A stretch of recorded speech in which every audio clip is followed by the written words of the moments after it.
welcome, and thank you for joining me today. I'm so grateful to have you here, sharing in this space of growth, healing, and transformation. If you've already subscribed to Loving Everything, thank you for being a part of this beautiful community. Your support means so much, and together, we're creating a space where love in all its forms can be explored and embraced.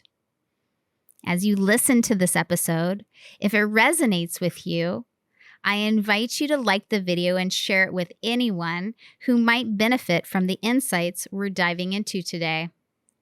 These conversations are all about expanding our capacity to love ourselves, each other, and the world around us. And if you enjoy what you hear, don't forget to explore my other episodes where we journey into love's deepest, most unconditional forms.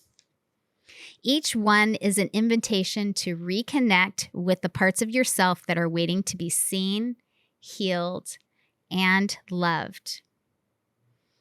So thank you for being here. Let's begin. Hi, Chantal. Hi. I'm so glad that you're joining me today. I'm super excited about our conversation. I love talking to you always. I love spending time with you too. So I'm really grateful that you're here. Me too. I'm excited. I'm excited just to chit chat. Yeah, it's going to be great. So let's start simple. What books are you currently reading since you're not in school? Oh, probably like 20 books, but I've started like a page. When I was house sitting for you, there was a book sitting on your coffee table in front of your TV, and it was something about like the 10 things to learn that are like universal languages or something like that. Yeah. Which I didn't make it very far, and I maybe read 10 pages in, which is about all the other books that I'm about as far in. It sounds like me. Yeah. You can borrow that book anytime you want, but ultimately, I did learn this from a mentor at one point, and I'm just going to throw this out there because I don't know if this is your experience, but I used to make fun of myself about the fact that I had, at a certain point, I don't remember when it was, probably as an adult, I stopped reading books from start to finish. Mm-hmm. Yeah. I'm going to do that a lot. Sorry. And I remember my mentor was like, it was my Reiki teacher. She said, maybe you just get what you need. Yeah. And so she actually taught me the practice of like flipping open a book to the page that just, kind of like a tarot card, to the page that felt intuitively right and read from there. Uh-huh. And I do that sometimes, actually. I do too. There's a book called Signs that I pick up, and I truly intuitively pick it up only when I feel like I should. And with that book, I do, for the most part, just like, all right, let's see which page I land on. Here's what I feel like I need, but give me what I actually need. And then, sure enough, without fail, every single time I open that book, whether it's a page I've read before or a page I haven't read, I'm like, wow, that is exactly what I needed to hear. Mm-hmm. Isn't that interesting confirmation? Yeah, it is. Mm-hmm. Love that. Mm-hmm. Yeah. Okay. So, name something you can't live without. Ooh. Hopefully that dies down. And I'll put it in a cough drop. My mind goes like straight to like an existential answer with this, like something I cannot live without. I don't know that I can come up with anything because truly, like, I don't know, ashes to ashes, dust to dust, I die with, But if I were to like... Wow, this is so fascinating to me. Okay, go. But like the attached part of myself absolutely has certain attachments. So I guess, if I'm honestly answering, I would probably, I don't know. I guess I would say like a car, just for the sheer functionality of it. But that's a very practical choice of you. Yeah. I don't know that I have too many like emotional attachments to things. So like not an animal, because you don't currently have any. I know that about you. Like I couldn't live without a pillow. The pillow that I sleep on. Okay, yeah. I mean, I definitely like my pillow. I have silk pillowcases, and Me they're too. So lovely. Yeah. I knew I liked you. Yeah. Well, and then I think of like, I don't know if I could live without the beach, or there are certain things that, like, I don't know if I could live without that. Yeah. Okay. I appreciate that answer. I have always lived in Oregon, so the beaches I don't necessarily relate to because Oregon beaches are just like kind of cold and dreary. What? Really? You love them? They're the most scenic, iconic, beautiful beaches. They're beautiful. Oh my God, this is hilarious. Okay, not the best weather always. Yeah, it's the I weather get that. I have an issue with. Okay, so you would be like, I want to be able to get in the ocean. I don't want to just look at it. well, you would need to grow up where I grew up Yeah, exactly. in Southern California, Yeah, close to Mexico, where the water isn't like warm, but that's fine. It's not like you're gonna die. Yeah. Yeah, I'm going to die on the Oregon coast. You are. It's pretty cold. My toe will freeze off and I'm going to need an amputation here. I'm always amazed by the bravery. Like, even when I've been there, like, on a 90-degree day, I'm always amazed by the people and the kids that are in the water. I'm always like, I know. I was people in Oregon, man, they're tough. Yeah, I'm kind of a wimp when it comes to cold, to be honest. That's so fascinating, too, because honestly, like, I remember being completely in shock when I first moved here, because I live on like a residential rural, kind of a rural street. You've been to my house. And it's windy and suburban. We'll just leave it at that. It's not like city blocks. And there's a bus stop, a very prominent bus stop that is on the outside of my house and goes down my street. The main street, and it goes downtown to Portland. And it also has a school bus, or several, I should say. And one of them goes to the high school. And I used to see, like, there's something about Oregon. I've never seen this anywhere. Maybe they do it in other states. I have no idea. We don't have bus stops in California. But the point is, or if we do, we wouldn't probably do this, but because we're not the same mindset, I could say. Like, we're not as nice. We're maybe not as nice or as thoughtful, but I would say that's on accurate. bus stops, my point is on bus stops here in Oregon, I've never seen this before up until now of living here. People put chairs out. They put, a plastic chair for people to sit on while they're waiting at the bus or whatever. Like, you've seen that, right? Yeah. And you're probably like, yeah, that's normal, right? Sure. No, that's not normal, by the way. But the point is it's a very Oregon thing. Or maybe even a Portland thing. I haven't tested it out. But I remember I used to see high school kids in the middle of winter. I'm getting to a point. In the middle of winter, in like a t-shirt. Yeah.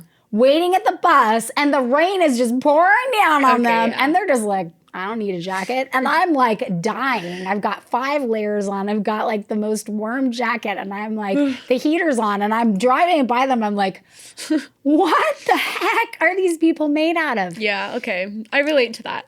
Right? Because when I was a kid in elementary school, I'm very stubborn. I always have been. I'm less so now, but I was very stubborn as a child. Flip-flops, sundresses, no jacket, refused anything other than that. School every day, year-round. Winter, rain or shine, if it was pouring down, we had like the recess, we called them duties, and they would monitor us, Yeah. And there was one gal who was like kind of always very nice to me, and she on one occasion was like, hey, do you need a jacket? Uh-huh. Is everything okay at home? And I'm like, yeah, everything's fine. I don't want a jacket.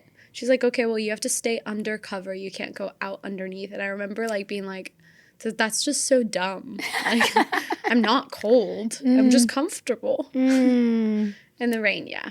You just live with it. Yeah. Well, I think when you don't, this is what I've noticed. Like, for instance, I'll get in a conversation with my dad sometimes, and he brings up the weather a lot because I think he watches the news. And so he'll be like, oh, I saw that it's, flooding. He just said this last time I talked to him. I see that it's flooding there. And I'm like, is it? Is he still in California? Yeah. Okay, that makes sense. And it's sprinkled there a couple of days ago. And that was like the first time it rained.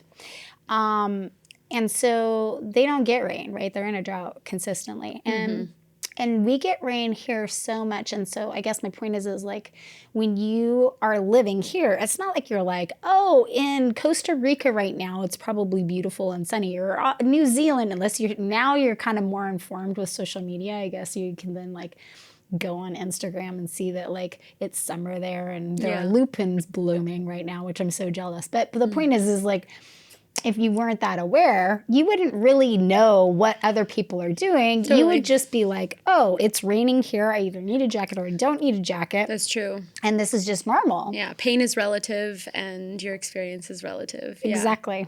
Yeah. So like, it wasn't cold for you. And that's my point. Yeah. Is that your level of cold, although you are pretty tiny, but your level of cold is not my level of cold. I am a wimp when it comes to cold. I am too, and I think that's just like age. Like as I've aged, I think I've had hormonal imbalances, so my feet and my hands are always cold.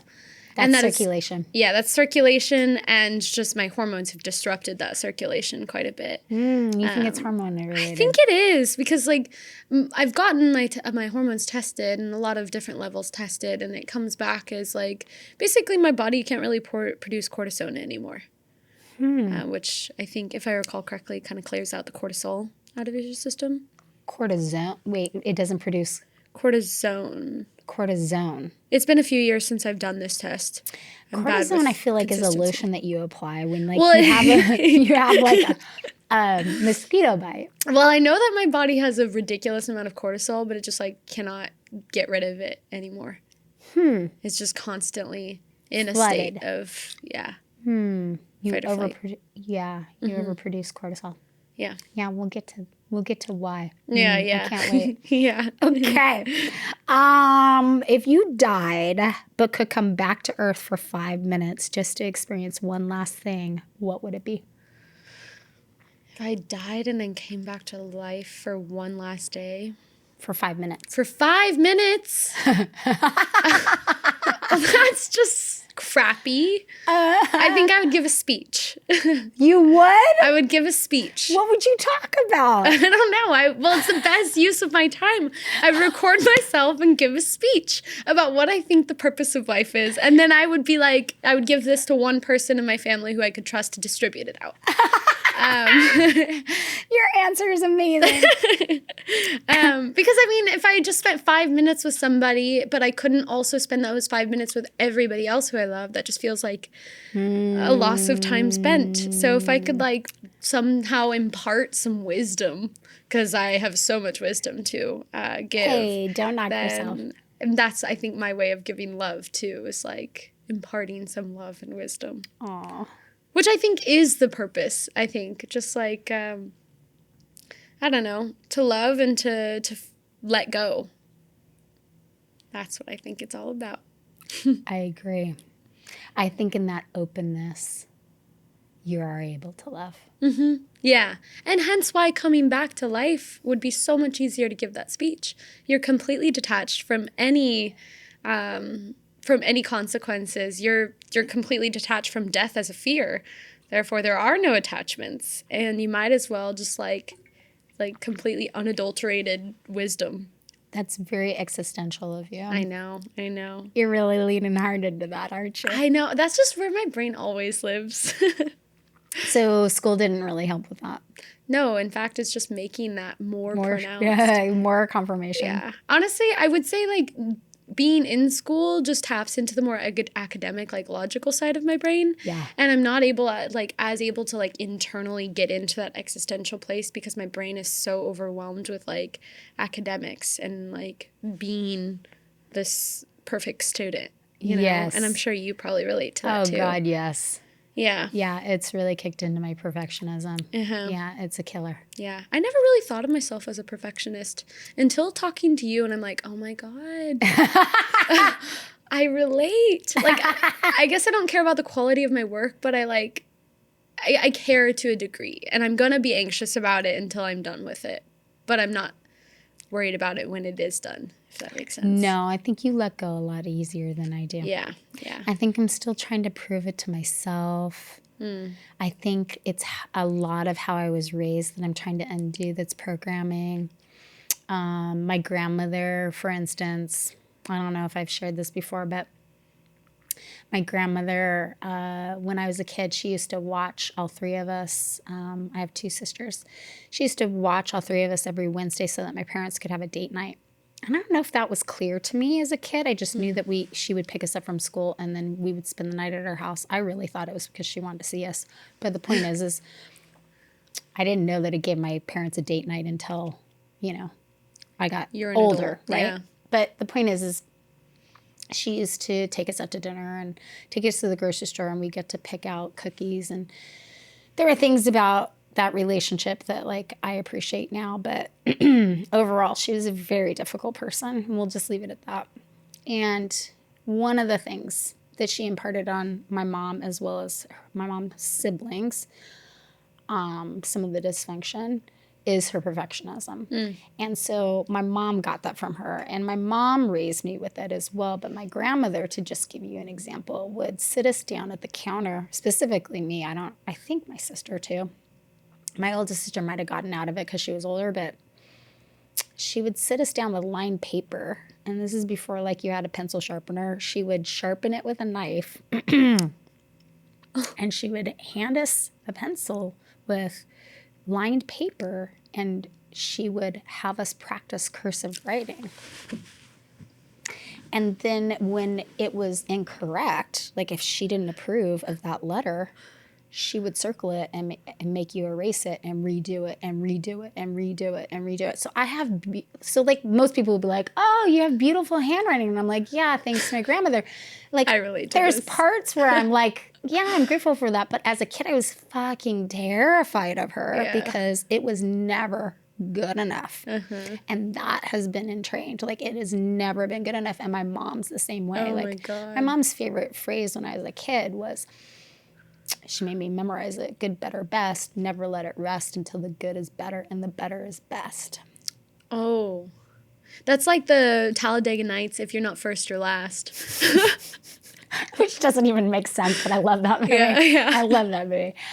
Yes, exactly. Like basically, like it will never be good enough. And like, my mom was super competitive, and she put us in. She specifically me. She put me in a lot of different environments. For instance, like 4-H, and she was the sewing leader, and she would rip out.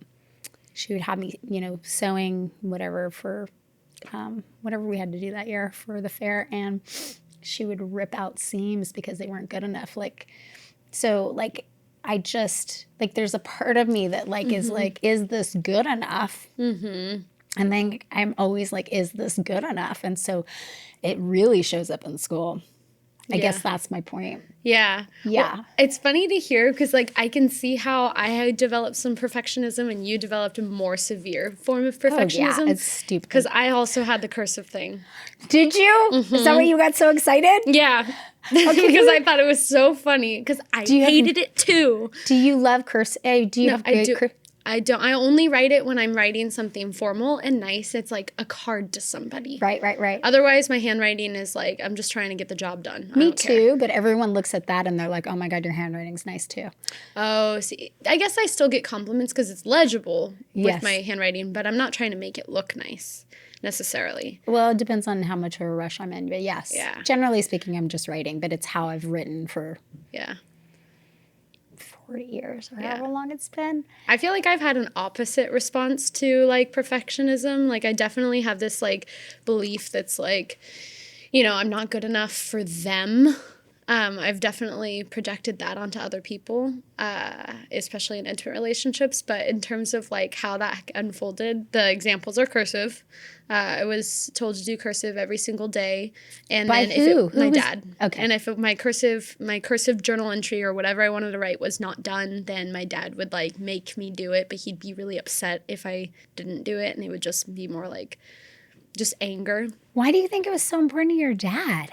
Because my dad grew up, like, his parents were neglectful. Like, they weren't a part of his education, really. My dad's dad was an alcoholic, and my dad basically, like, put him to bed every night. And his mom was cheating on his dad's best friend and left him for that man. And so I think my dad is just, like, and his older brother is deaf, and his younger sister is quite a few years younger, and so he was kind of like the person to care. So my dad's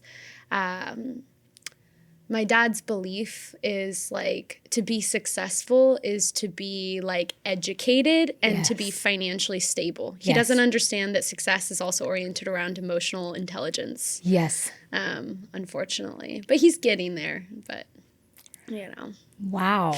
I did not know this about your dad. Sponging the floors was a big thing. If I didn't get all the spots in the house with the sponge that we also used for cleaning dishes, gross, which was weird, then I would get a Did you think it was weird when you were a kid? No, but I just thought it was dumb. So I just didn't want to do it. I also just, I've never been. So you would spot clean, he would have you spot clean the floors with the sponge every day before he came home. If it wasn't done, I would have to go do that. Otherwise, he would get more upset. Okay, so that's more like OCD a little bit. Yeah, yeah. Like on the spectrum of that. Dude, And control. Yeah, control on the spectrum of something. Definitely OCD. Yeah. There's something there, but it's control rooted. It's not, I mean, all OCD probably is rooted in control. Oh, for sure. I'm sure there's some hereditary components, but it comes nature versus from nurture. not having control. Exactly. Not having any control and then wanting to control. For instance, that's where anorexia shows up too. Totally. I know because I've known this for years, even before I started doing the work that I did, is because I was anorexic and I had no control over my life, similar to your dad. The different only thing circumstances. you had control over was your body. What I could eat. Yep. 100%. Yeah. It's so funny how that starts. And like working with perpetrators of domestic violence, it's like you see that like all of the tactics that they use is to regain control. But the irony in all of the attempts to regain control is that you're imposing control on things outside of yourself that have nothing to do with what you do have control over, which is what you think, what you feel, how you act, and what you say and what you do, and like all of those things. Yeah, and who you are authentically. When we start to disconnect from ourselves, that's when we start to want to control more. Especially our environment. And things out of our control. Exactly. Which are outside of us. Other people. Everybody. Yeah. Everything outside of us. Okay, so we just touched on some things. We hopped ahead because I haven't even asked you about your family yet, but that's cool. All right, I still want to know these things. What are you naturally gifted in? Oh. My mom would probably say sports. What sports? I don't know this about you either. I wouldn't say that's true. It feels like a mom just trying to like see something great about her kid because they can't do those things, you know? Okay, like, so what sports though? I've played soccer since I was like 4. I tore my Achilles playing soccer. Are you really good at soccer? I'm not really good at soccer, but I mean, I played all through high school and then I stopped in college and just did intramurals with friends and for fun. But are you like... No, I'm not that good. But then, like, you're really good? No. For example, I refuse to head the ball because I just don't want a concussion. And do I want to slide tackle? No, that's how people break their bodies. So I am not willing to do next level you're also shit. Not a dude. That's true, but I don't know. I've never been an adrenaline junkie. I lived in Bend, for those 3.5 years, and you meet so many people who love adrenaline sports, and Elias called them precision sports, and I was like, oh my God, that makes so much sense. Wait, I just hold on. don't care. For people who are listening or watching, Elias is your partner. Okay, so keep going. Yeah.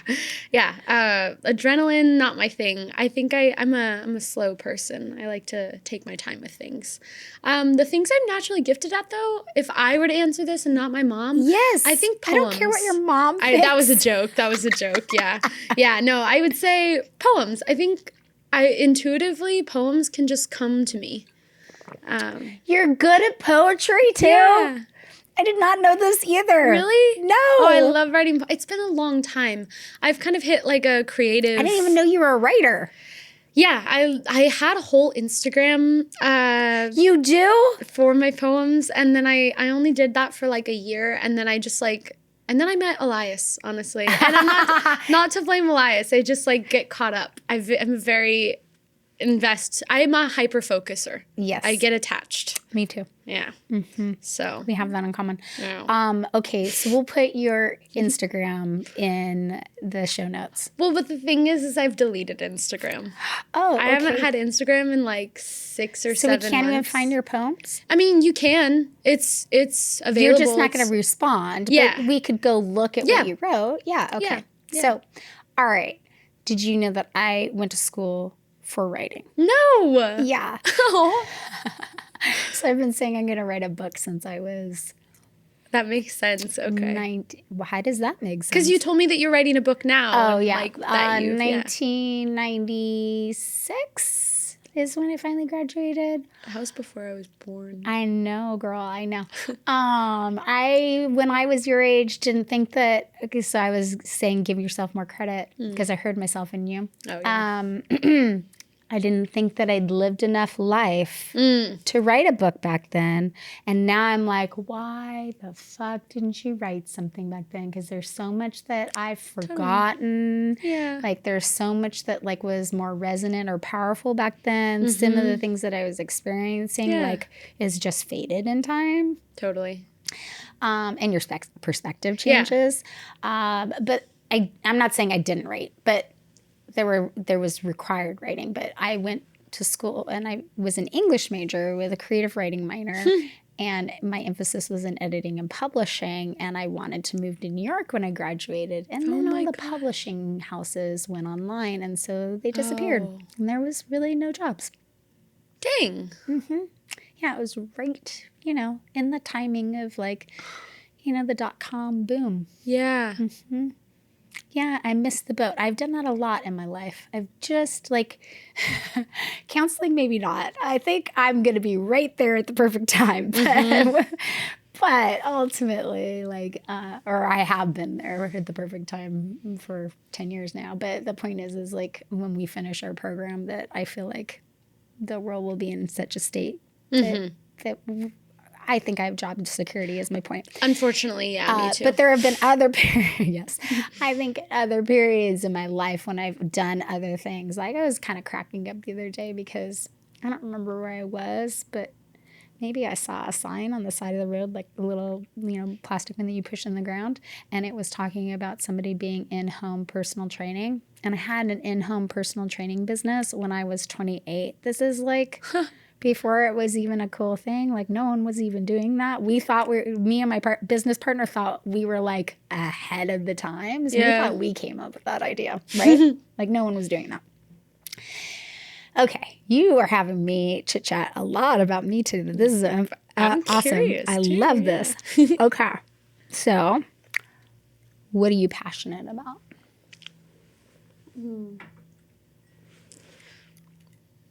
Well-being, just like being your authentic self. I think that's what I'm passionate about, which is ironic because I'm not super consistent about maintaining that for myself, but I want that for other people. What do you mean you're not consistent about that? You feel inauthentic? I don't right now, but I mean, I find myself in social situations sometimes feeling really uncomfortable, but I do think that starts to come up when I don't feel like I actually resonate with the people that I'm around, and so I'm like, why try? Meh, But, yeah, I would say that that's probably what I'm most passionate about, and I think that counseling facilitates that.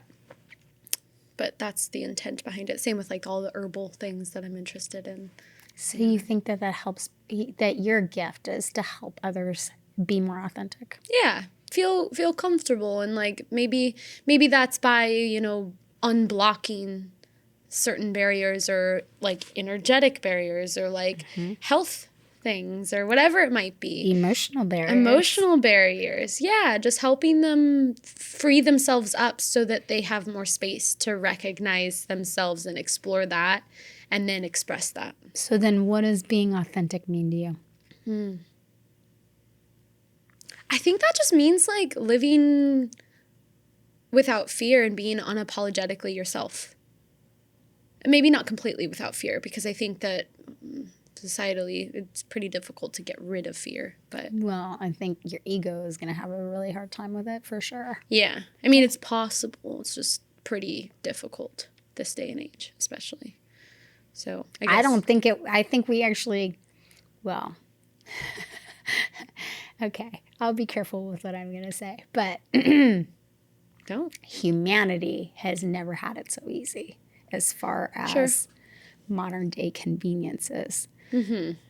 Our ancestors that lived through wars and potato famines and all kinds of shit. Yeah. In order for us to be here, it's a freaking miracle right now. Yeah. So, like, relatively, I mean, if we don't, like, start World War III or something like that, like, you know, relatively speaking, I'm not saying people aren't suffering and dying. I'm saying, or don't have it hard. I'm just saying, like, as far as our ability to have. Exactly. Our ability to have a good life, it is out there. It is out there. Yeah. Yeah, not for everybody to the same extent, but it is out there. Exactly. Right? We have like running water and penicillin when we get sick and those kinds of things. Yeah. Okay. Although I don't like penicillin, I'm allergic to it. Well, I mean, I'm just kidding. medicine. Okay. What do you love doing more than anything else? What do I love in doing? What do you love doing more than anything else?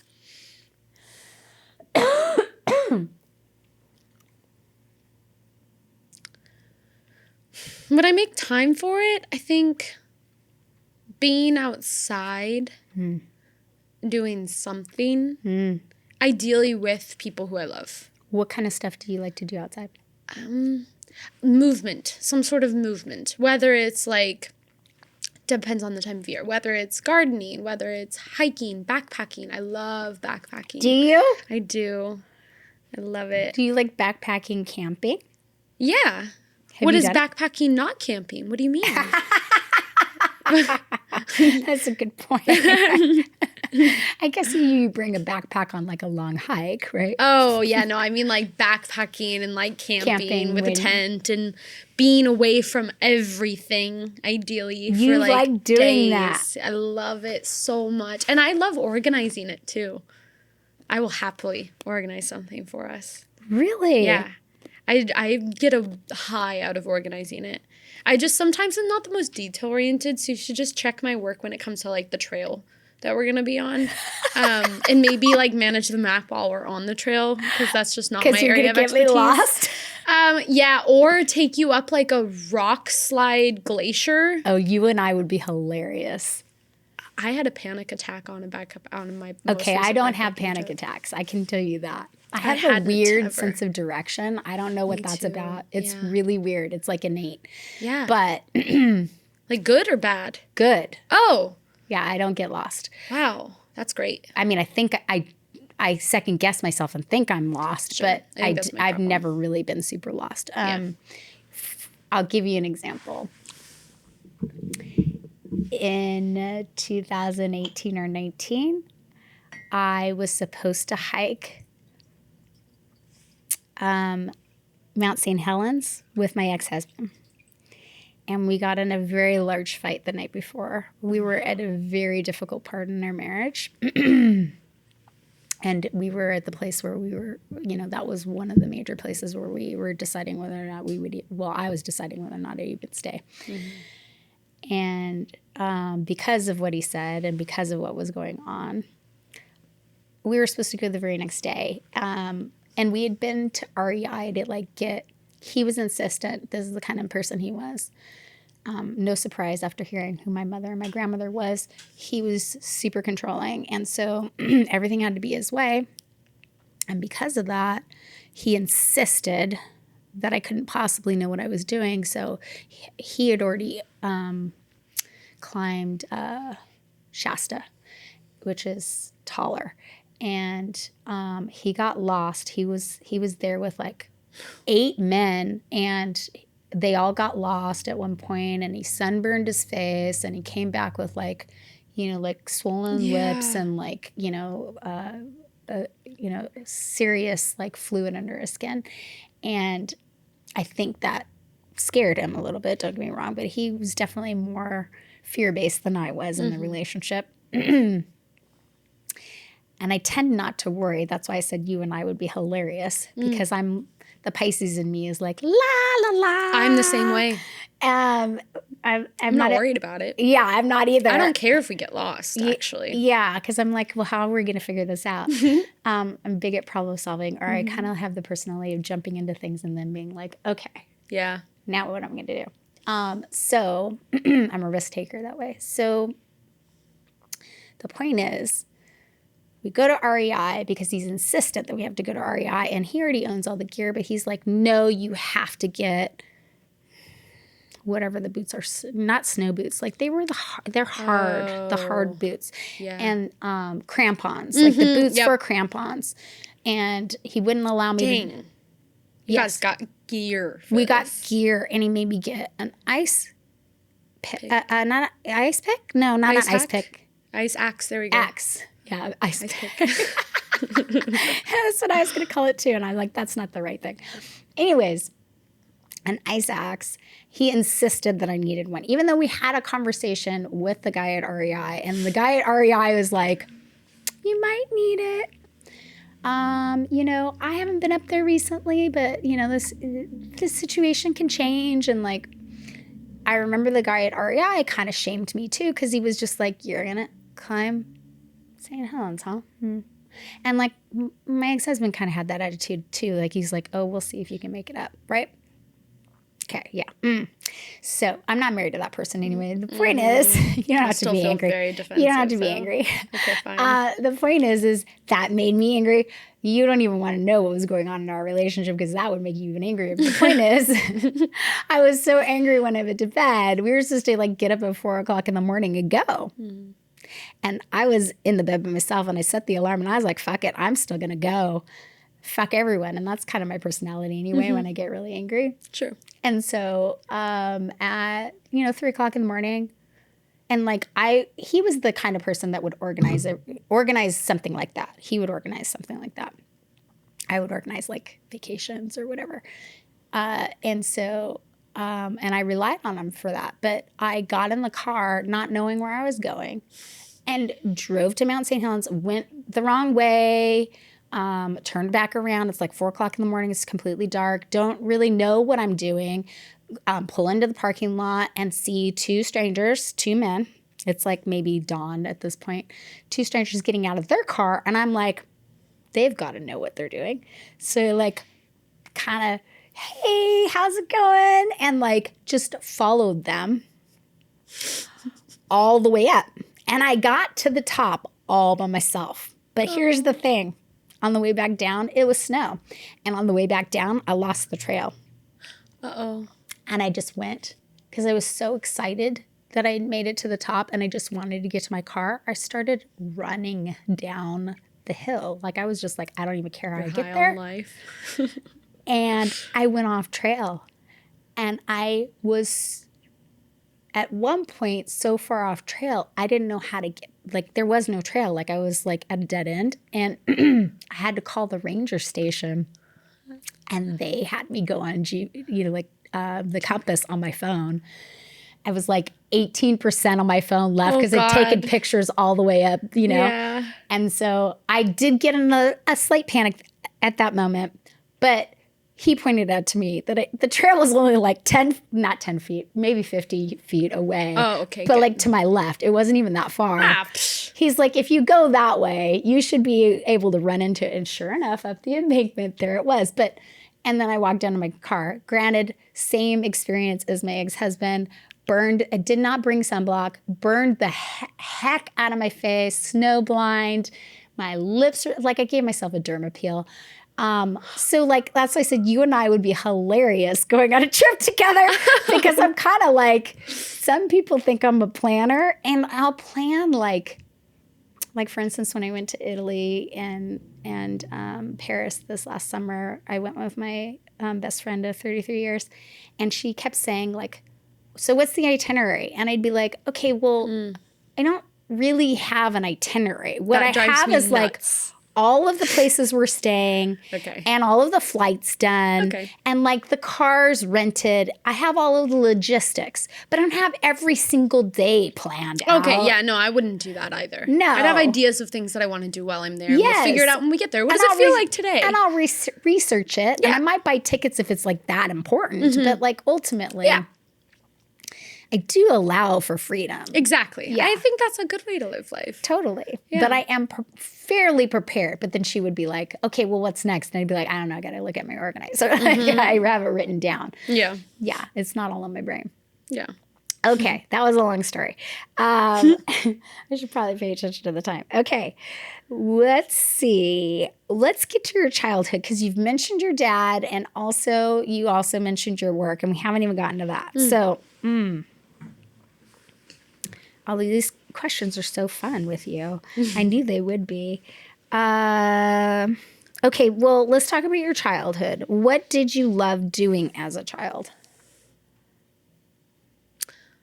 The first thing that comes to my mind is so I have a bit of a difficult like child to explain. So it depends on like what age you want me to discuss. But I have a half sister who's 8 years older than me, and we never really have like had a relationship other than like I felt like she just watched me when I was home. She was and your babysitter. She was my babysitter. Yeah. And then my dad was seriously dating a woman from when I was 6 to 21. So when I refer to sisters, really long those are time. my sisters. Yeah, 13 years. They But he never married her. Never lived together, never married. Just dated her. Dated. And they were had a kid. engaged for 8 years. And had a kid. No. They didn't have a kid, but she has 2 daughters. 1 a year older and 1 a year younger. Okay. So this is not the father of your stepsister. No. Yeah. Okay. Sorry, I misunderstood that. My sister who's 8 years older, we have different dads. She's my half sister, and then I have 2 stepsisters, is what I refer to. Got them as. it. And your dad Yes. was dating somebody from 6 until 21. Yes, and yes, had yes. 2 daughters. Yeah. Got it. Yeah. Now I'm caught up. But as far as what I like to do, the first thing that comes to my mind is I have like distinct memories, plural. Like this is something I would consistently do. I would run obviously in my flip flops and dress. Downhill. I gotta see pictures of this later. Yeah, we have a really steep driveway, and I would run like down the hill, and then we had a cul-de-sac, and I would like just skip and sing, and like run around the cul-de-sac multiple times. Many times. I have so much energy still to this day, but as a child, I had a lot of energy as well. That is what I like to do. That is adorable. But that was for like younger ages. I suppose like once I met the girls with my sisters, just like playing dress up, playing hide and seek and doing whatever outside is probably the things we would do. Yeah. Huh. Okay, so you mentioned this. So then how did you get introduced to your stepsister? Oh my goodness. It was Easter. And my dad was like, okay, we're going to meet, you're going to meet this woman that I've been dating, and she has 2 daughters. And I remember thinking like, oh God, here we go. And we get into this. How old were you? I was 6 when we met them. You remember that? I remember this. You remember that I remember feeling. this for particular reasons, which Okay. I'll get to. Okay, I'm you're getting to still it. upset about it Okay. because it's honestly like the epitome of my entire childhood. So I feel like this is a good segue. Okay. It was Easter. We get into this car, and Allie, the younger one, she's only a year younger, was playing with a Nemo fish that like moved its tail. And I remember looking at her and being like, "You're playing with a toy." I was 6. I judged her I was just trying to find reasons to be annoyed Not with like them. And I don't remember much interaction with Amanda. But anyways, we get there, and it turns out they were already done with the egg scavenger hunt. And they only had 3 prizes left, and they were like, "Okay, well, we'll give you guys prizes." I'm blonde hair, blue eyed. They're 2 brunettes. Amanda's very tall at this age. Like we're all like whatever. I'm just trying to get an image, and they give Amanda some bubbles and a small stuffed animal. They give Allie a gigantic stuffed animal bear and some bubbles, and they give me bubbles. That's it. I was pissed. Yeah, you were. I'm still pissed because it is the epitome of my forgotten middle childhood. You were the middle child. Yeah, the middle child, and my dad was overcompensating because he wasn't very nice to my half-sister growing up. Like, he was really hard on her, and I think he kind of felt like he wanted to do things differently with somebody else's kids this time, so as a result, he, like, put in all of his love and affection and time and energy into them, and, like, I was just the one that he was raising to be good and obedient. And I wasn't really given a whole lot of, like, reassurance or affection growing up from him. And Lori obviously was focused on her kids, because any parent is probably going to put more energy into their own kids, naturally. Yeah. So Lori was probably putting a normal amount of energy into Allie and Amanda, and my dad wasn't really putting in enough for me, so it felt like I was just forgotten in that family a lot. But, well, I'm kind of grateful for it because it has made me the person that I am. It wasn't super fun growing up, but it was what it was. I wasn't completely neglected, but I was definitely a scapegoat for a lot of things. Emotionally neglected. Yeah, definitely. Yeah, same. Yeah. Were you a middle child? No, I was the baby. Oh, you were the baby? And this is the experience I you had? got a lot of attention. Just not the right kind. Well, I wasn't allowed to have my own emotions. Oh, yep. Yeah, me either. I wasn't allowed to have emotions. Actually, that Yeah. was a problem. Yeah, you weren't allowed to cry, I assume. Yeah, me too. That's Or weak. if I was crying, I was teased for it or Yep. blamed for it or told I was too sensitive or I needed to stop or I was overreacting or I Yep. shouldn't take it personally or Yep. there was always a reason. They were always defecting or defending or minimizing consistently. But then I was just an extension of my mom anyway. So like I wasn't allowed to have my own hopes, wishes, dreams. Oh. I She just lived vicariously. through me. Uh-huh. Yeah. So that's what I mean by emotionally neglected, because you could say, oh, I got plenty of things. Yeah. You but weren't you were her It do-over. it wasn't anything that I wanted, but I got plenty of things. Sure. Even gifts. Yeah. Even birthday presents, even Christmas presents. It was just like what she'd be like, I'll never forget, because apparently I'm still pissed about it. I was in high school and I started stealing my dad's jacket. I loved my dad and I didn't feel super close to him at that time in my life. He was fairly busy as a deputy district attorney, and I didn't connect with my mom. I don't think I've ever connected with my mom the way that mothers and daughters normally do. But anyways, I was pulling out his leather jacket and stealing it for the day and wearing it because it smelled like him. It felt like him. It was like having him as like a protective barrier. Totally. High school was very difficult for me. Very difficult. And the point is my mom kept saying, like, that jacket's too big. Why do you keep wearing that? Like, blah, blah, blah. She kept making an issue of it because she's mainly about looks. And I couldn't really articulate at that age, like, why it was important. Yeah, I was totally. just kind of like, why do you care kind of thing? Because he wasn't wearing it. And it was like a bomber jacket. And so she decided that I needed a leather jacket of my own for Christmas. And she got me, I'll never forget, she got me a leather jacket that had fringe, like from here down. And I was like, there's no fucking way I want to wear this. And she was so pissed at me because she was like, you gotta stop wearing that jacket. This is the jacket I want you to wear. Yeah. You look so cute in it. And I was like, I am not. Yeah. I'm not wearing that. Ah, God. Anyways. That was probably the jacket that she would have worn when she was your age. No, because she Maybe was not, in the actually. 50s. Yeah, 50s now. 70s. No, 80s. she was never. Well, I was just trying to figure out the time for She that. was But never. 70s, 80s more so for that. She was never. Was she that hip in the 70s and 80s? She was never really? that person. I guess that makes sense. No, she wasn't. She Yeah. was kind of mom-ish by that point. I don't think she cared much about fashion. Yeah. She would have thought that that was impractical. She cared what she looked like, but I don't think they had the money for fashion. So there's that too. Yeah, that makes sense. Yeah. But I was just ungrateful because I didn't receive the gift well, obviously. Okay. Okay, so we got into your childhood.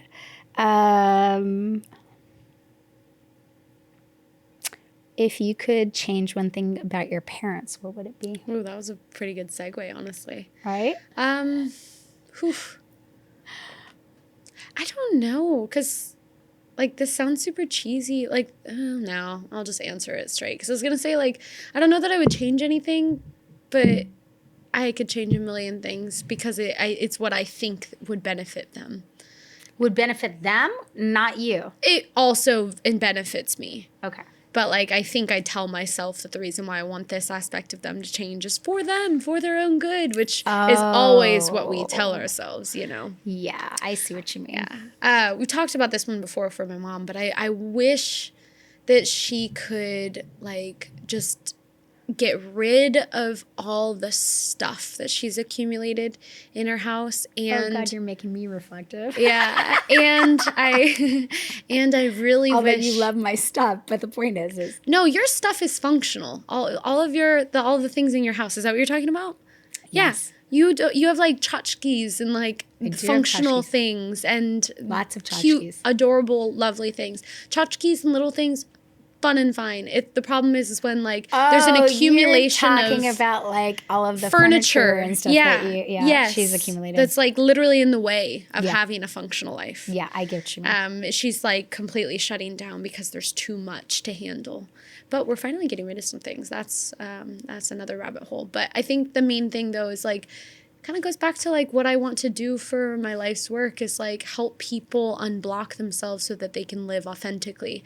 And I just feel like my mom is not living her like authentic life. Her routine is go to work, come home, get on clothes like pajamas or sweatpants, and then make like pot stickers for dinner. And I live with my mom, so more often than not I'm trying to like cook for the both of us so that she's actually eating too of something of nutritional value.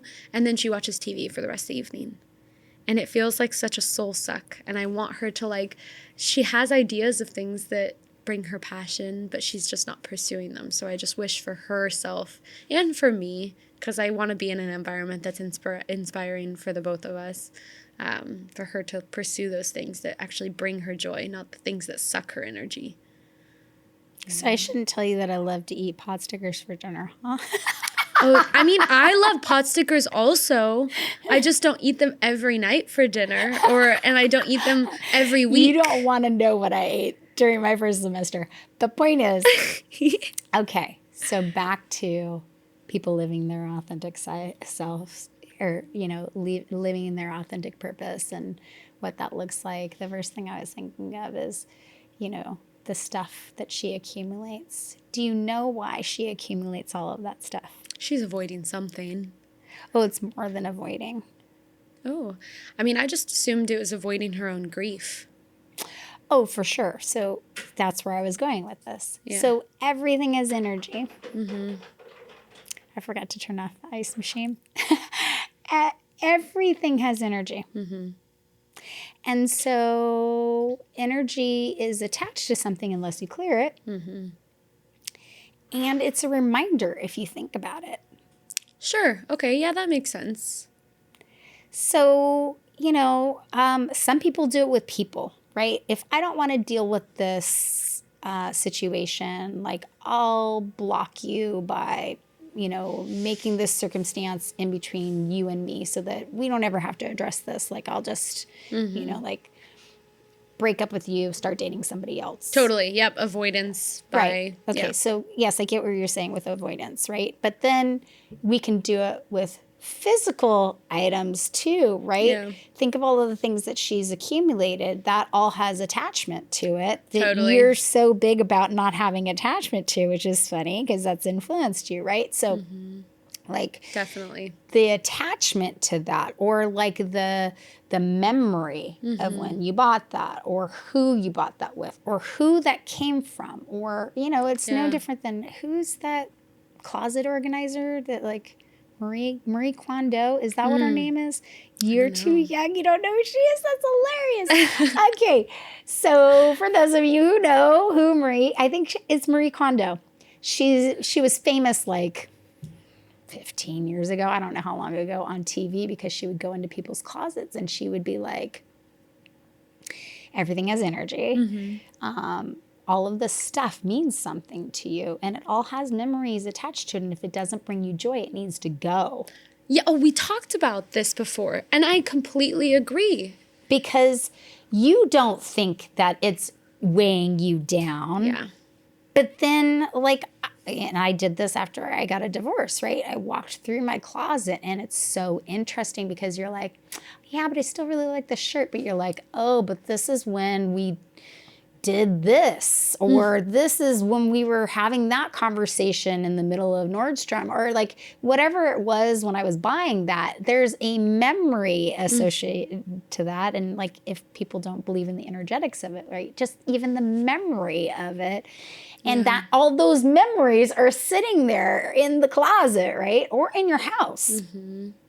Yeah. Everything that you're attached to, right? That's the basics of feng shui. Like, everything that you're attached to has energy. So, like, you know, you're making me reflective on all the tchotchkes, but like, I had to go through and did a very, you know, responsible job of looking at everything in my house. And still now, as a consumer, I think about like what I'm bringing in, because everything should bring you joy. Every picture should bring you. There's one, I'm still holding on to one big, you know. Office? Huh? Is it your office? No, not my office. Oh. My office is a mess right now. But, and I had it professionally organized, which is hilarious. But the school just, yeah. Fair. But my family room, there's one photograph that I bought with my ex-husband. And I look at it every day and I think, am I going to get rid of that yet? Because while I love the fact that it's of the Grand Tetons, I love the Grand Tetons. I love mountains. I have a thing for mountains. I remember that trip. I remember what happened on that trip. I remember where we were in the relationship. I remember standing in the gallery while we were staring at that, and I wanted a completely different one, and he wanted that one. And while it's still, I was like, yes, but I settled, right, because he was paying. And I still love it. I'm not saying I'm not grateful for it, but I look at that all the time, and I'm like, like, it kind of breaks my heart that I have to let go of it, but like, do I really want that in my house anymore? And that's literally one of the last things that I haven't gotten rid of, or let go of, That's and pretty given good back if to him. that's the only thing. Well, I mean, there's still furniture that I'm kind of like, but I can't replace everything. Yeah. I've definitely made a good progress on making the house mine, for sure. And that has been both time consuming and expensive, but yes. Yeah. This is what I mean by like, you're inspiring to me, because it's like that has so much, that makes so much sense. Like, if it doesn't bring you joy, let it go. And I think that maybe there's some gray area to that, because it doesn't just apply to like things that applies to people too. There's a grieving process too. Don't get me wrong. Yeah. For each item that you're letting go of. I mean, if it's a shirt, there's a little bit less grieving, but like you can see I'm still processing that photograph, right? Yeah, and I mean, I feel like that concept though, like, even applies to people too. It's like, it's unburdening yourself. It's unraveling. Yeah. That's what you want to teach people to do, is unhook and unravel. And yeah. Which I think I'm still trying to learn for myself for sure too. But I help people shed. Yeah. Oh yeah, that's literally what you do. Yeah. Do you want me to answer that question though in regards to my dad, or just leave it at that? Ooh, yes, please answer it about your dad. Okay. Mom is, purging, needs to purge some things and find her authentic self. Your mom is still grieving. Yes. Yeah. My mom, just to explain, my mom lost her husband since I was 7. 5 years ago, he died. And so I think she's definitely still processing that grief, and she knows that she's stuck in the grief and she doesn't know how to let it go. Yeah. I would love to talk to you about that Yeah. from your other business standpoint. Yeah. We can discuss. Yeah. But my dad, I think we've already kind of alluded to the fact that like maybe he's not the most emotionally intelligent. So I think that maybe that might be something I would want to like gift him, as far as something that I would like to see him change for himself and for me. Like he's a lot better, but empathy is something he's learned. It is not intuitive for him. And it's funny and ironic for me because he's doing the whole like online dating thing, and he goes on dates and he's like, well, I don't know about her. She just like, I'm just not attracted to her. And then he like keeps justifying why he is going to go on another date with her, even though he doesn't really like her. And I'm like, it's okay. If you're not attracted to her, you're not attracted to her. It can be as simple as that. Like if that's lonely, that's why. Yeah, exactly. He is very lonely. So how old is he? He is 63. Yeah. Yeah, he is lonely. Yeah. My mom is too. Yes. Um, Your mom is 62. They're just a year younger. Or Okay. A year apart. God, your mom does not look 62. Jesus Christ. Dude, I should show you a picture of my dad. It's the same. He looks like he's actually 50. It's ridiculous. It's insane. Yeah, I might be okay. I don't in even the think your future. mom looks 50. Really? No. Wow. Excuse me. Well, that's an honor. I think everyone says that about her. No. In the way that people look at me and don't believe my age, in her, I feel the same way. Yeah. I would never expected her. I would have never, I mean, it makes sense logically just based upon, your age, but I would never look at her if she was walking down the street and think that. Yeah. Wow. Yeah. I think that's awesome. She takes pretty great care of herself in that regard. She does. I guess I'm used to the pot sticker eating, pajama, Well, TV watching gal. Well, you know that girl. You know that girl. Yeah, but we're not all. We're all of us have our imperfections. You don't know about what I was eating either. So we're not gonna talk about that. Oh, I don't even get like I ate so horribly, and it's been the holidays, but I generally don't eat the best either. I mostly just mean like cooking for yourself, I guess, more consistently. Cooking for yourself is hard. It is. Cooking for yourself is very difficult as a single person. That's true. There's memory associated with that too. Think of all of the meals that she sat down with somebody else and shared her life with. That's true. And so maybe that's what she's hiding from. That could very well be. She has always been like a hamburger helper making box. Well, she is very thin. We're not gonna say that she's not overeating or eating so badly. No. It's just that yeah, malnourished might be somewhere in there. Yes. Yeah. Leaning in that anorexic way of thinking. But keep in mind that food, I learned this a long time ago, food is your relationship to love. Ooh. Interesting. And if you don't feel loved, there's no way for you to ingest it because you don't feel worthy of it. Oh, that's so sweet, but that's so sad. It's very sad. That's at the core of anorexia. That's really true. Because it's how you thrive. Oh my goodness. It's how you goodness. feed yourself. Yeah. It's how you nurture your body. It's how you survive. You can't survive on very little food. I mean, you can. Yeah. But you wither away.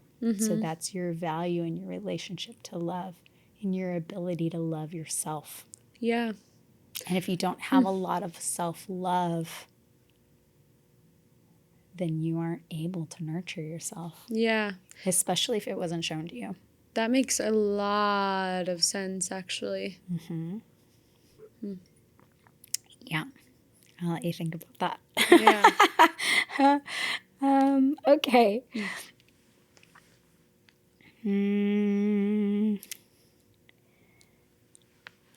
Okay. We're going to segue. Okay. We're doing a sharp segue because, as I told you, we were going to chat a lot. I just don't want to run out of time and get to some things about you. Okay? So what hurdles have you personally faced and how have you overcome them? What was the divorce like for you? I was like 2, so it was neither here nor there. I was told that I could get 2 Christmases and two beds, and I was fine with it. It didn't matter to me. Okay. So that didn't bother me much. What about your mom's death? My Not your mom's stepdad's death. death. Yeah, your mom's grief that- over her husband's death. Yeah, that Sorry. rocked my world, actually. That still kind of sometimes hits me in places that I didn't know I still hold grief. But Tell us about that. he died at a time when I just finished college. It was 2019. I was planning on moving back home, but it was going to be temporary until I could find a job and feel like I had an income that I could support myself on. Mm-hmm. And so the goal was to maybe just live How there old for were like you? a year. I was 21 at the time. Okay. And he's had heart problems. He had a drinking problem and he was diabetic. So he wasn't really doing a whole lot for his health. And he had a heart attack and drove himself to the hospital. And, yeah.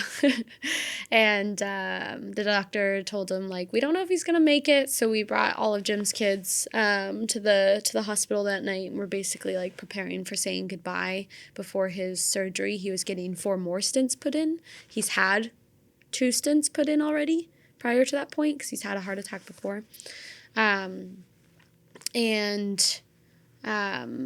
The doctor was basically, they had his discharge papers on the table in his hospital room. So at that point, I didn't visit him in 2 days because the discharge papers are on there where they're already having conversations. He went into cardiac arrest and died. Because when somebody goes into cardiac arrest, especially fresh after surgery or has metal in their chest, they can't use a defibrillator. And there's only a 20% survival rate with that, just CPR. Yeah. And so, yeah, he died, and my mom called me that morning. And so I came to the hospital and was basically, like, talking to the nurse, like, hey, I understand that, like, you guys have some protocols here. Do I need to get her out of the room?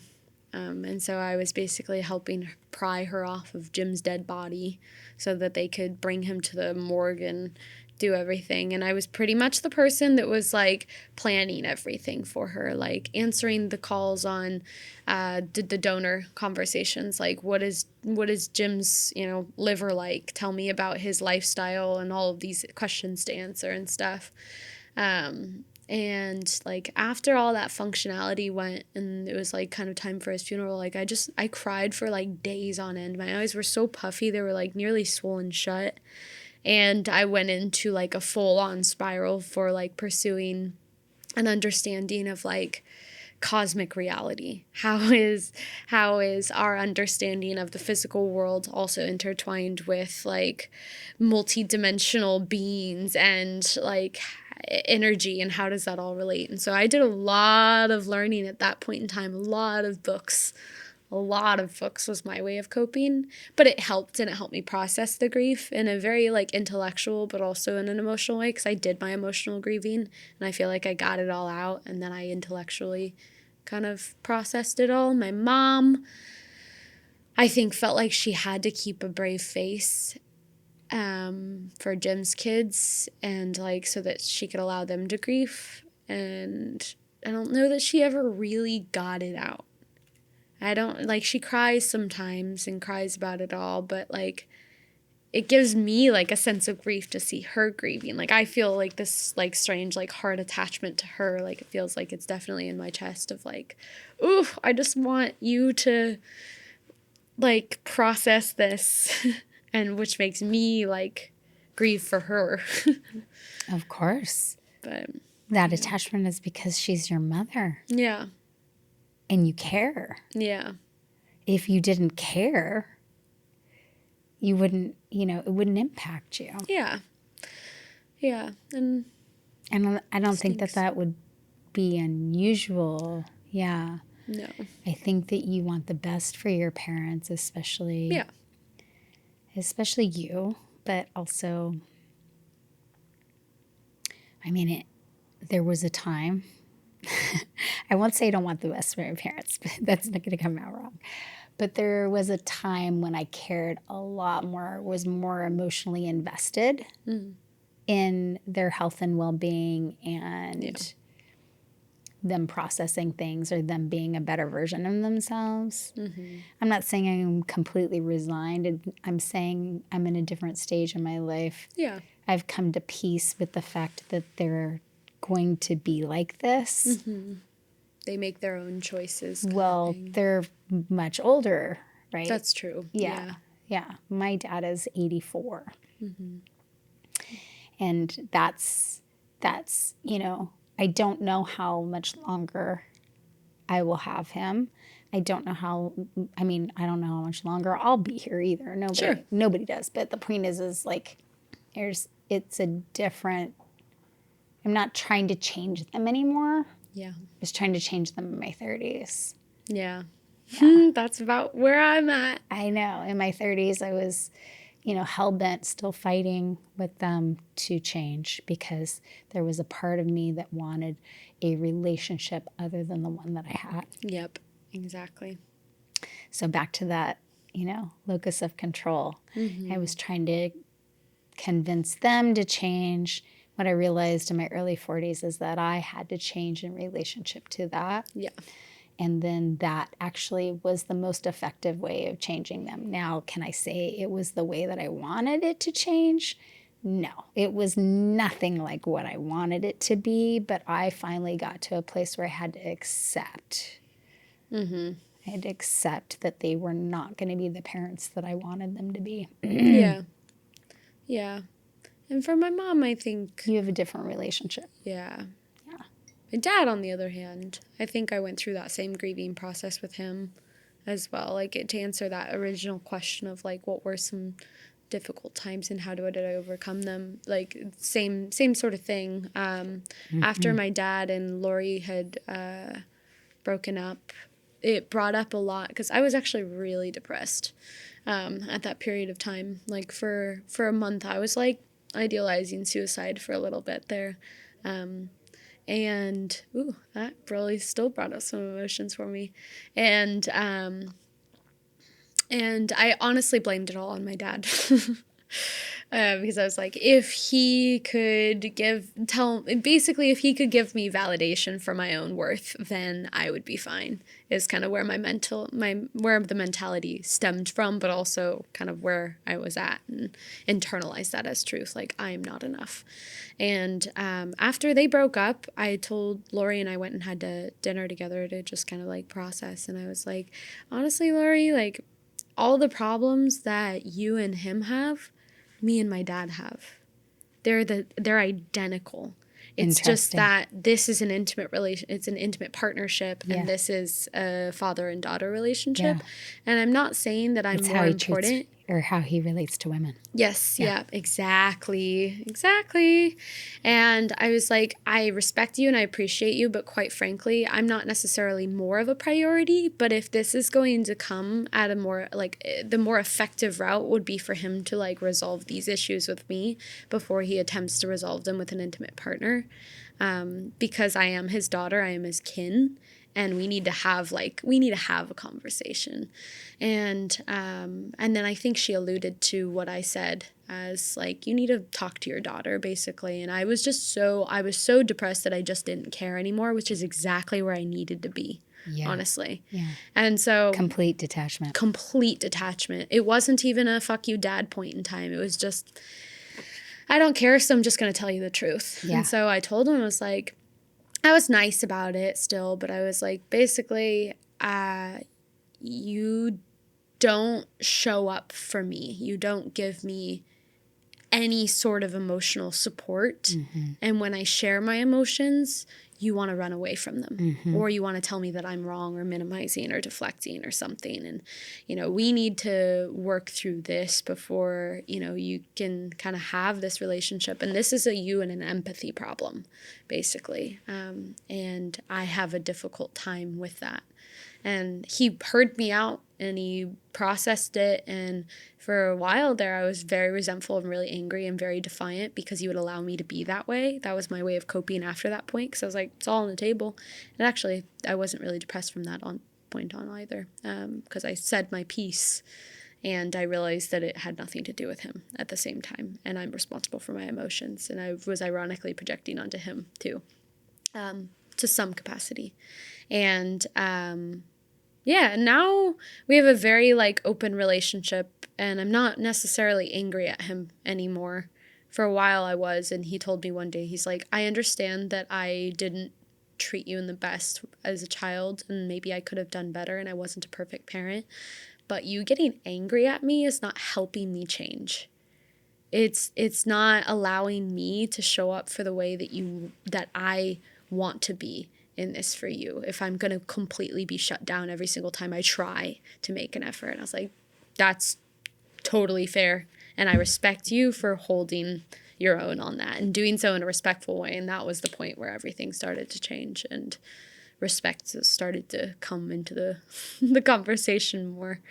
But that also kind of brought me into the whole self-healing stage, the internalization of my own emotions and not trying to blame somebody else for them or seek external validation as frequently, of course. And that really started a journey for me. How old were you? I was 21 at the time. A lot happened when you were 21. Yeah, actually, I think I was 20 at the time. I was 20. So it was before Jim's death. Yeah, it was a year before. Because I was a junior in college at that point in Wow, time. so it was like bam, bam. Yeah, I guess so, yeah. I guess Jim's death, I was about to turn 22. And I think otherwise it was so it was about a year and a half later, yeah. Early adulthood is where most of your trauma is. Yeah. Yeah. Interesting. Why is that, Andrea?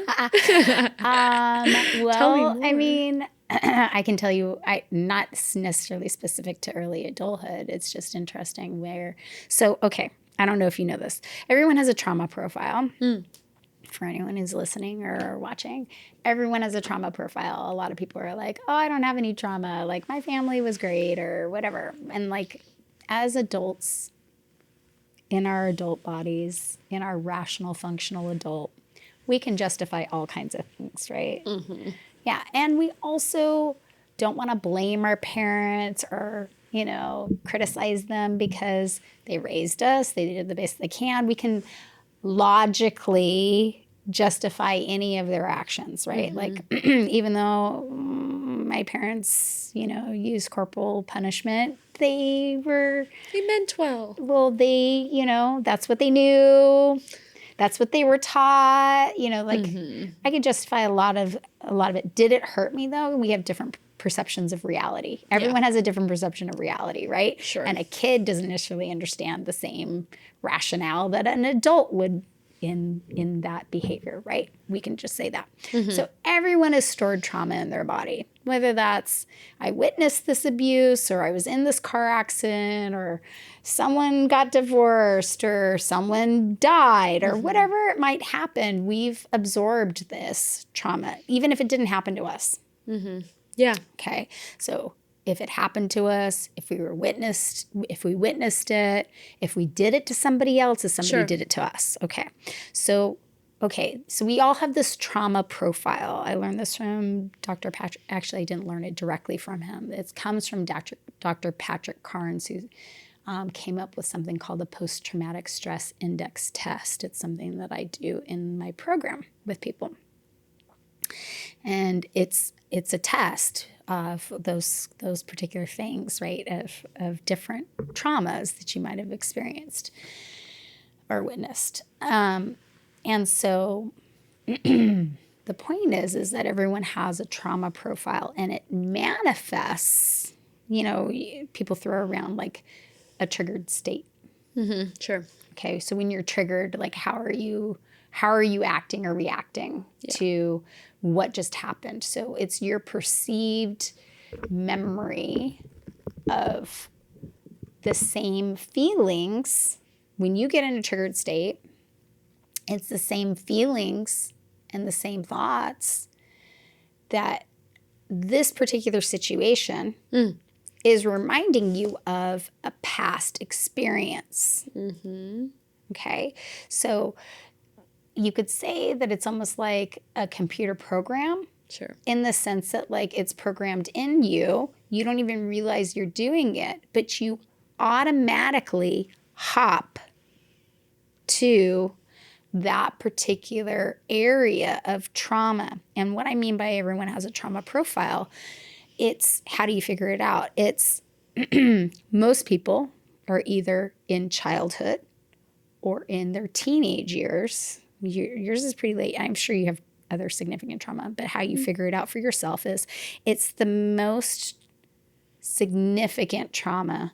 Like, let's say you come from a background of abuse like I do. Like, it happened all the time. But the point is like, there was significant event after event after event after event for a good concentrated amount of years. Let's just say like at least 2 to 3 years, right? Or, for people that come from, we're all variances of the spectrum, but like, if you didn't have a lot of trauma in your opinion, or, then, it's like that significant event happened at 7. So like, that's kind of so however you soothed yourself or coped with that, if people weren't around to teach you the emotional language around it or help you deal with the emotions around it or process it, you store that. And so now, mine, well, I'll just throw myself under the bus right now. Mine was at 7 and 8 for the most part. I mean, there was other stuff.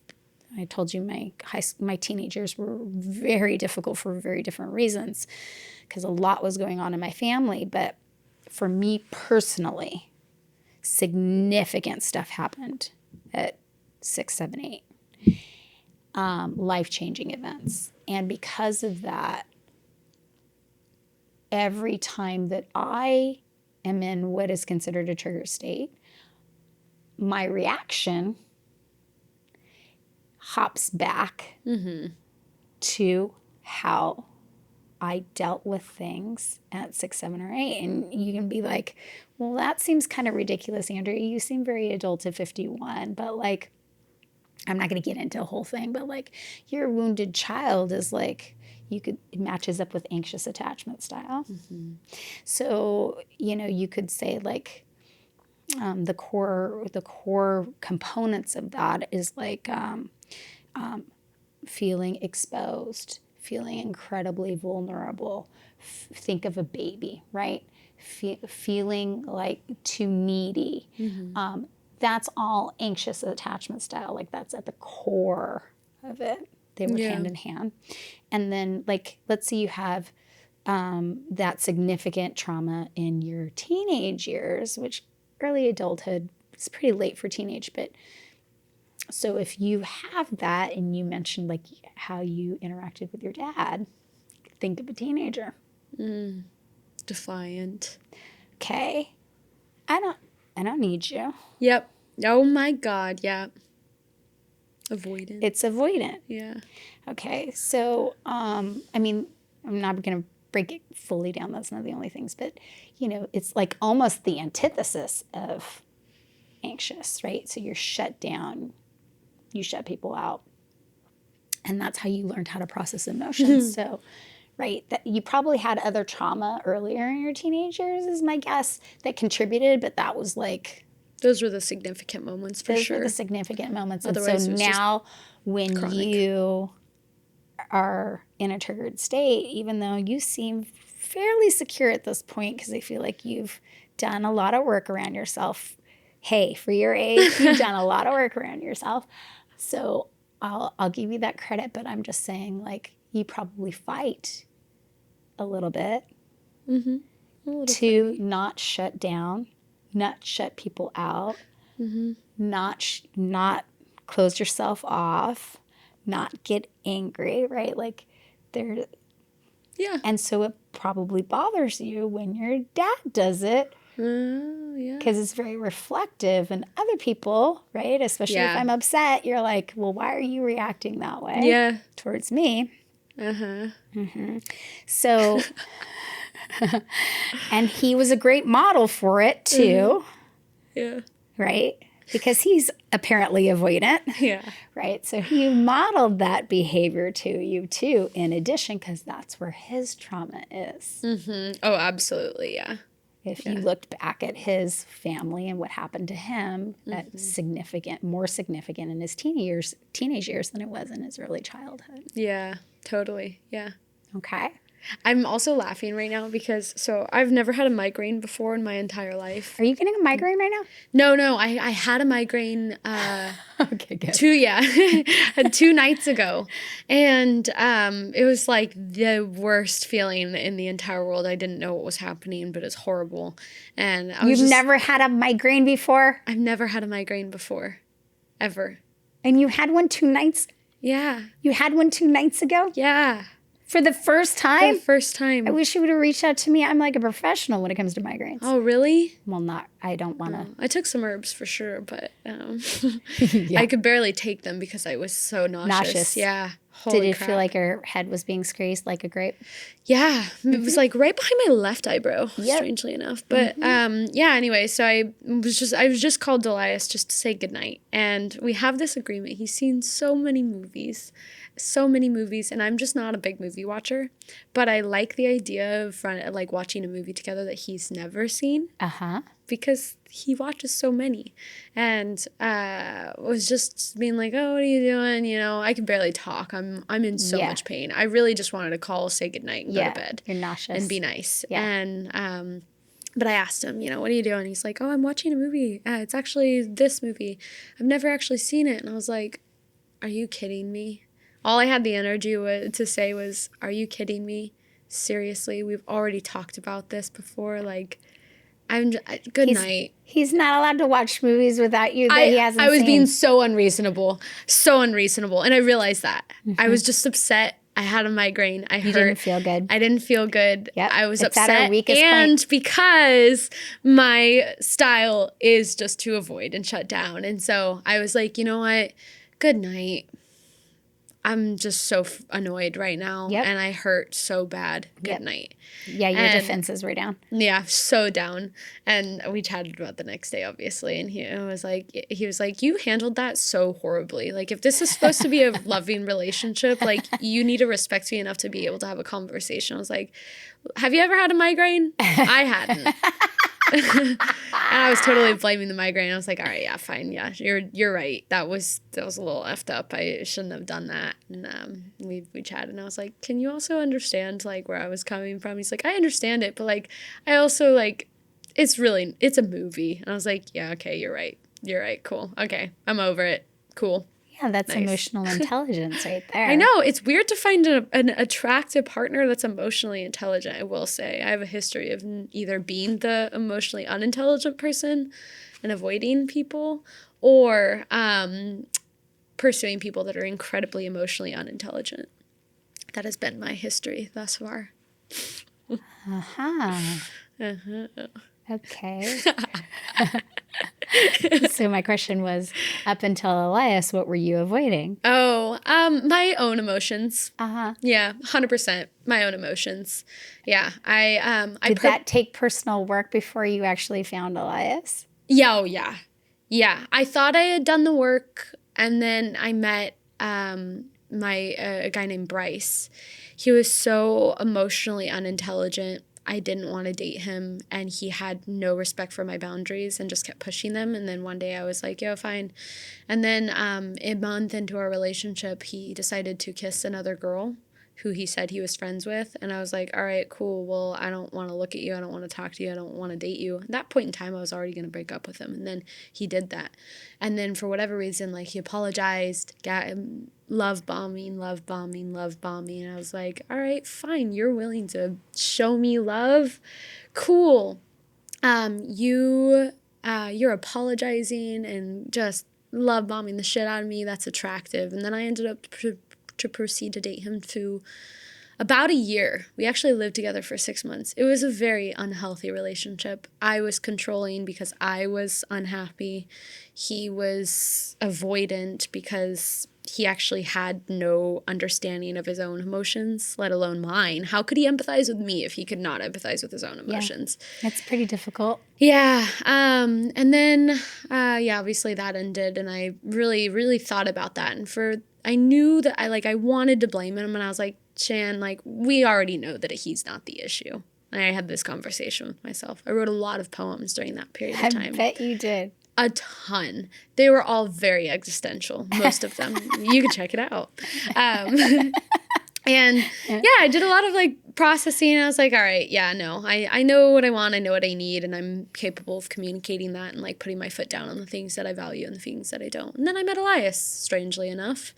And he is emotionally intelligent. And He calls you out on your shit. he does call me out on my shit. And every single time he does, one day he was like, Is Shan, he anxious is he anxious or is he more secure?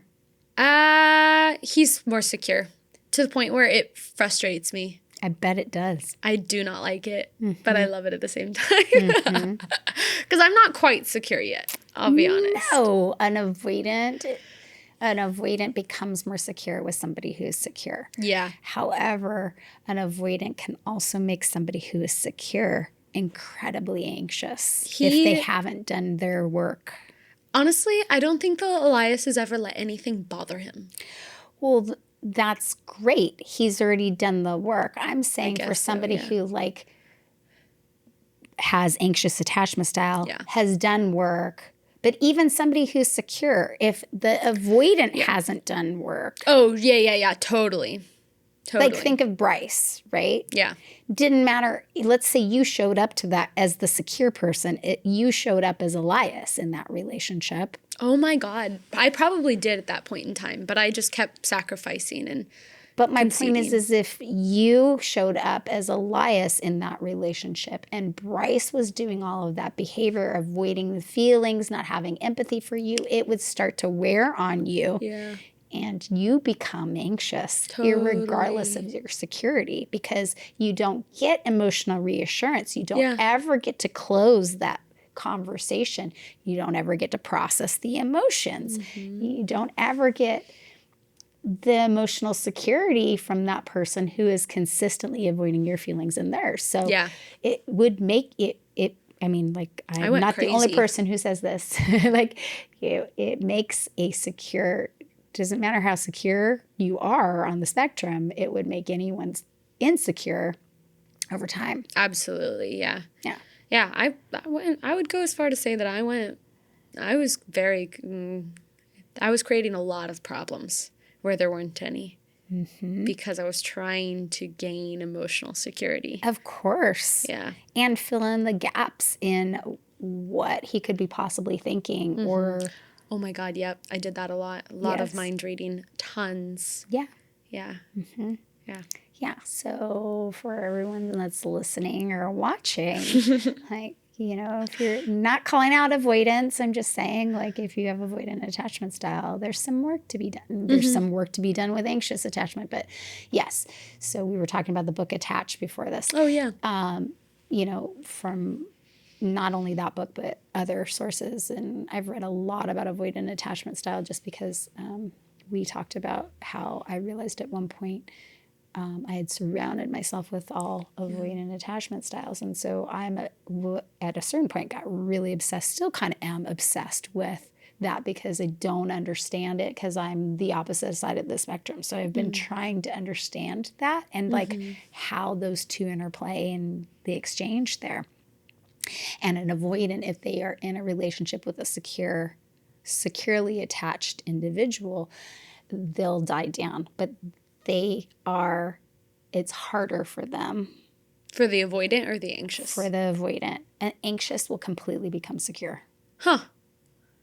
Because they finally get the reassurance. They finally get the emotional. They don't need to be needy. They are getting what they need. And so they become less of what they are over time. An avoidant still it will be a consistent thing that you work on, right? Yeah. I'm not saying like there's anything wrong with you. I'm just saying like that is something that will, and I'm not saying that like just because I'm anxious, all of a sudden that has gone away. But if I were to get in a relationship with a secure attachment, it would drop. Yeah, that makes sense. And for an avoidant will always be working on avoidance. Because it's how, I mean, avoidance shows up basically because your family, your parents specifically, relied on you yeah. to process all of the emotions, become a parentified child, right? You were like doing stuff at 20 and 21 instead of being a 20 and 21-year-old. I was doing that since I was 10. I know you were. And so Maybe younger. Yeah, exactly. So you were, you know, adulting both of your parents. I was adulting my mom quite often. Yeah. And so, you know, because of that, you didn't get a childhood the same way that some do. Yeah. And you never had a chance to deal with your feelings. No one had taught you how to process your emotions because you're always processing everybody else. And so if somebody leans on you with a bunch of emotions, it's going to remind you of how you've had to do that. So avoidants have a lot of resentment towards others because while they're drawn to anxious attachment style, for instance, and that's like the most common matchup, by the way, anxious and avoidant, they're drawn to that because anxious attachment styles are so emotionally vulnerable and expressive. I think I might relate more to the anxious attachment style as you're speaking. Okay, well, we'll talk about it because you might be disorganized then. So the point is... Oh, yeah, no, that one is my style, 100%. Yeah. No, yeah. Okay, well, anyways, the point is they're drawn to that as much as they're drawn to that. But then if that anxious attachment style becomes a burden or too much, right, then my job when I was a kid, how I soothed myself, how I took care of myself was to shut down, to go to my room, to process stuff all by myself because nobody was there for me. And so why do you need me in this way to help you process? You grow up. Yeah. And that's the teen. That's like, totally. What is wrong with you? Why are you figure a this baby? out? I figured this out. I'm the kid. Why are you crying on the floor right now? Get up. Get your ass out there. Go do whatever you need to do. Yeah. Yeah. Yeah. I tell people this all the time, and when I teach them my program is that like the avoidant, it's like the anxious and the avoidant. The biggest issue is the avoidant. The anxious attachment style is being everything the avoidant isn't. And so it's almost like repellent. It's disgusting. It's like when they're triggered about it, it's like, get it away from me because those are all of the things that I'm trying not to be right now. So it's like two magnets. Yeah. I think we're definitely at time. And, you know, I had no idea where this conversation was going to go. We didn't even talk about like the work you do or the fact that we are in school together and that you are becoming a counselor. But I feel like that all kind of, their conversation well sums up our journeys to why we're pursuing the work that we're pursuing. Though. Definitely. You know? Definitely. The rest of it is just like semantics. We definitely touched on that for sure. Yeah. But you do work with domestic violence cases, specifically women, right? Nope, men and women. Mostly men actually lately. But yeah, they're the interesting. abusers in the case. Okay. So really quickly, what led you this direction when it comes to career paths? I knew I wanted to get some direct experience in mental health before I went to school. And this was one of the few jobs. I also was a wilderness therapy person, field instructor, I think is the term. And I only did that for like a month and then the company shut down. And so interesting. then I accepted this other job that I was already given, but it was only part-time. And then I ended up being full-time. And I think also this kind of relates to the whole like being emotionally intelligent as a result of emotionally unintelligent parents or a parent, and then seeing how control methods manifest in parenting or in intimate relationships. I observed that a lot. And then I also perpetrated a lot of control, like not abuse, not physically or extremely verbally abusive, but I was emotionally manipulative. Guilt tripping, shaming was probably my favorite tactic to use in long, old relationships. And so I think on some level I relate to a lot of the work that I do, because it's not like we don't need to shame people for the control tactics that they use. It's just empathizing with the intention behind it and digging into that a little bit more. And that got you into pursuing a master's in counseling? Yeah, because ultimately I really want to work with I want to work in like an ecotherapy setting because I love plants and herbs, as you know, which we could talk a million. We could have a whole other podcast about that. Podcast on. But the goal is to work with like post-incarcerated individuals to kind of help them, give them some skills, as well as just connect them with themselves in a therapy. Maybe it's a group setting, maybe it's a rehabilitation. I don't know what it is, but something of that nature. And maybe it's not that. Maybe it's just an ecotherapy like retreat type program. I'm not sure. But I don't know. We'll have to talk about that. Yeah. Yeah, I have some ideas for you. Oh, please. Okay. Well, thank you so much. I really, really appreciate it. I loved talking to you. I knew I would, but I mean, I always do. But I knew it would be fun and delightful, and I know everyone else is going to enjoy it. So I really appreciate your time. Yeah, thank you. This was fun. I'll be on here anytime you need me. Ah, you're so cute. You're so sweet. Thank you so much for tuning in and supporting this podcast. Your presence here means the world to me, and I'm truly grateful for your time and energy. If this conversation resonated with you or sparked any questions, feel free to share your thoughts in the comments. I love hearing from each of you. Your insights, experiences, and curiosities always enrich this space. It's important to remember that trauma, often unseen and unacknowledged, can keep us from living fully in our joy.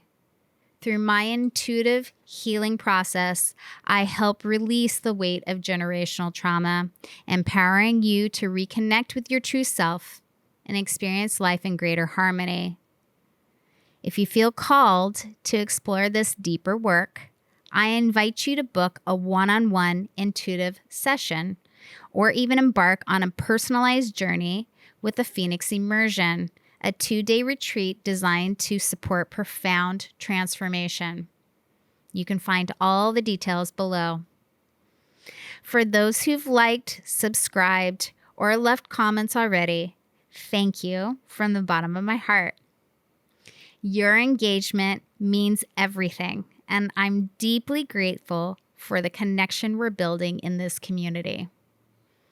If you haven't subscribed yet, please consider doing so. I'm excited for all the healing and transformation we'll continue to explore together. As always, I'm forever grateful for you, and I cannot wait to see what unfolds next. Take care, and until next time.